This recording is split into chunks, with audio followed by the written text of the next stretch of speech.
Bhagavad Gita. Vyasa's wisdom revealed through Sankara and James H. Exum / Sakshi. A Comparative Discourse. By James H. Exum / Sakshi. August 2025. Austin, Texas. Copyright all rights reserved. Bhagavad Gita. Chapter 1. Arjuna Vishada Yoga, or the Yoga of Arjuna's Dejection. The Bhagavad Gita, a cornerstone of Indian spiritual literature, opens with a scene of profound tension and existential questioning. Chapter 1, the Arjuna Vishada Yoga, or the Yoga of Arjuna's Dejection, sets the stage for the transformative teachings that follow. Through the lens of Vyasa, the mythic sage and author, the Gita's opening reveals not only the complexity of human emotion but also the seeds of spiritual inquiry. This chapter has been a canvas for centuries of commentarial tradition, with luminaries such as Adi Sankara and contemporary scholars like the American Yogi, James H. Exum, also known as Sakshi, offering divergent yet complementary illuminations. This discourse seeks to compare and contrast their approaches, drawing from primary sources and the interpretive currents that flow through their works. Vyasa's wisdom, the literary and philosophical foundation. Vyasa, as the composer of the Mahabharata and hence the Bhagavad Gita, constructs chapter 1 with an intricate weave of narrative and symbolism. The chapter is not a mere prologue, it is a psychological landscape where duty, kinship, fear, and compassion collide. Arjuna, the mightiest warrior of the Pandavas, finds himself paralyzed on the battlefield of Kurukshetra, confronted by the prospect of fighting his relatives, teachers, and friends. Vyasa's genius lies in framing this moment as a universal human experience, a moment of dharmic crisis and existential dread. The chapter's Sanskrit verses, from the opening invocation to Arjuna's dropping of his bow, pulse with emotional energy. Vyasa's careful construction of the dialogue, punctuated by the enumeration of warriors and the swelling tension, is not simply a build-up to philosophical discourse. It is, instead, a meditation on the nature of suffering and the paralysis of self-doubt, a theme that resonates through subsequent chapters. Adi Sankara, Advaita Vedanta's luminous commentary. The arrival of Adi Sankara in the realm of Gita interpretation marks a pivotal moment in Indian philosophy. Sankara, the 8th century proponent of Advaita Vedanta, approaches chapter 1 with the rigor of a metaphysician and the sensitivity of a poet.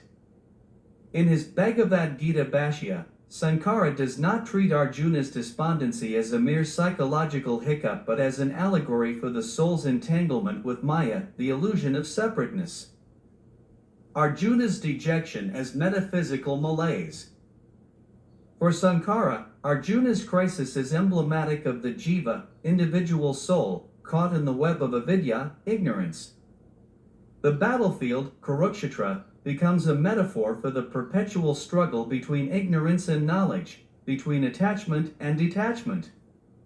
Sankara's commentary highlights the transition from action motivated by selfish desire to action rooted in wisdom, the kind that Krishna will impart. Sankara sees Arjuna's refusal to fight as an opportunity for spiritual instruction. The soul, he suggests, cannot transcend suffering through renunciation alone, rather, it must be guided by discriminative wisdom, viveka, and non-attachment, vairagya.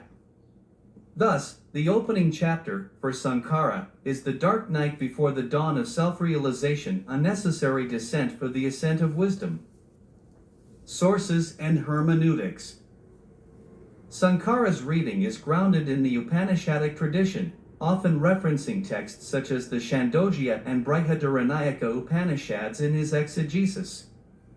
His method is hermeneutical, seeking to harmonize apparent contradictions through the lens of non-duality. As he parses Vyasa's verses, Sankara invokes scriptural authority while acknowledging the pedagogical function of Arjuna's suffering. Modern reflections and interpretive expansion. James H. Exum, writing under the pen name Sakshi, enters the field of Gita studies with the sensibilities of a scholar and seeker, bridging ancient wisdom with contemporary inquiry.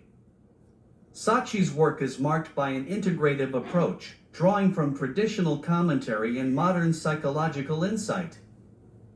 Arjuna's crisis through contemporary eyes. Sakshi views Chapter 1 as a touchstone for exploring the dynamics of human conflict, not only in the context of epic warfare but in the everyday struggles of personal decision-making.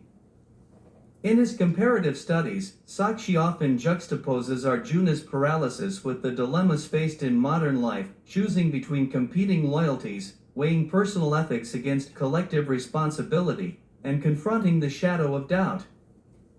Where Sankara emphasizes metaphysical ignorance, Sakshi draws attention to psychological complexity. Arjuna's tears, for Sakshi, are not simply the symptoms of spiritual ignorance but the markers of genuine ethical reflection. The battlefield thus becomes a stage for the drama of conscience, and Vyasa's artistry is celebrated as a profound exploration of the moral imagination. Sources and comparative discourse. Sakshi's interpretive palette includes Western philosophy, Jungian psychology, and comparative literature. He frequently cites translations and studies by scholars such as Eknatheswaran, Paramahansa Yogananda, and even parallels with Homeric epics. The emphasis is on dialogue between the ancient and the modern, the East and the West, the philosophical and the psychological. Comparative analysis, Sankara and Sakshi illuminating Vyasa. The parallel readings of Sankara and Sakshi, though separated by centuries and worldviews, converge in their reverence for Vyasa's narrative architecture. Both acknowledge the profound significance of Arjuna's moment of crisis, but their interpretations diverge on the nature and resolution of suffering. The nature of Arjuna's crisis, Sankara interprets it as a metaphysical problem, ignorance of the true self. Sakshi sees it as a multidimensional dilemma, ethical, psychological, and social.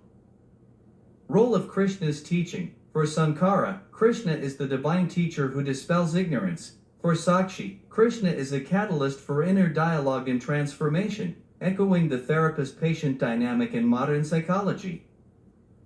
Method of interpretation. Sankara relies on scriptural authority and logical analysis, weaving Upanishadic wisdom into his commentary. Sakshi favors comparative discourse, drawing connections across traditions and disciplines.